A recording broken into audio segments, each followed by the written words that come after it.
My name is Dr. Anthony Levatino. I'm a practicing obstetrician-gynecologist, and I performed over 1,200 abortions.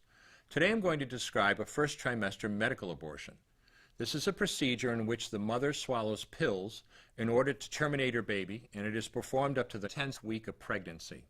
The procedure involves 2 steps. Step 1. At the abortion clinic or doctor's office, the woman takes pills which contain mifepristone, also called RU46. RU46 blocks the action of a hormone called progesterone. Progesterone is naturally produced in the mother's body to stabilize the lining of the uterus. When RU46 blocks progesterone, the lining of the mother's uterus breaks down, cutting off blood and nourishment to the baby, who then dies inside the mother's womb. It is important to note that even after it has been taken, it is possible to reverse the effects of RU46 and save the baby if progesterone is administered. The sooner, the better. Step 2. 24 to 48 hours after taking RU46, the woman takes misoprostol, also called Cytotec, that is administered either orally or vaginally. RU46 and misoprostol together cause severe cramping, contractions, and often heavy bleeding to force the dead baby out of the woman's uterus. The process can be very intense and painful, and the bleeding and contractions can last from a few hours to several days. While she could lose her baby anytime and anywhere during this process, the woman will often sit on a toilet as she prepares to expel the child, which she will then flush. She may even see her dead baby within the pregnancy sac. At 9 weeks, for example, the baby will be almost an inch long, and if she looks carefully, she might be able to count the fingers and toes.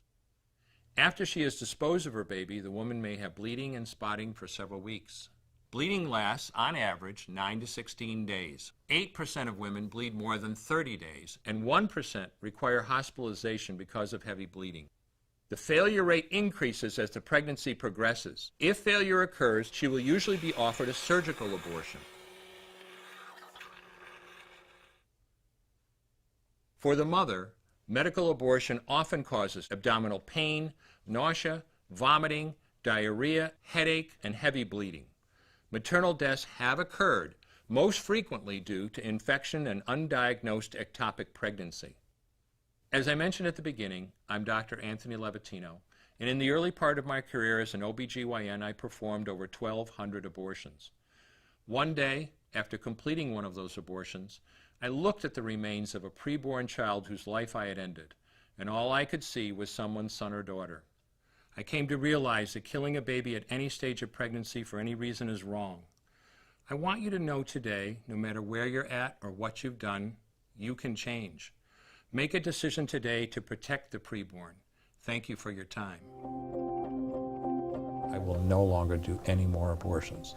When you finally figure out that killing a baby that big for money is wrong, that it doesn't take you too long to figure out it doesn't matter if the baby is this big or this big or this big or maybe even this big, it's all the same.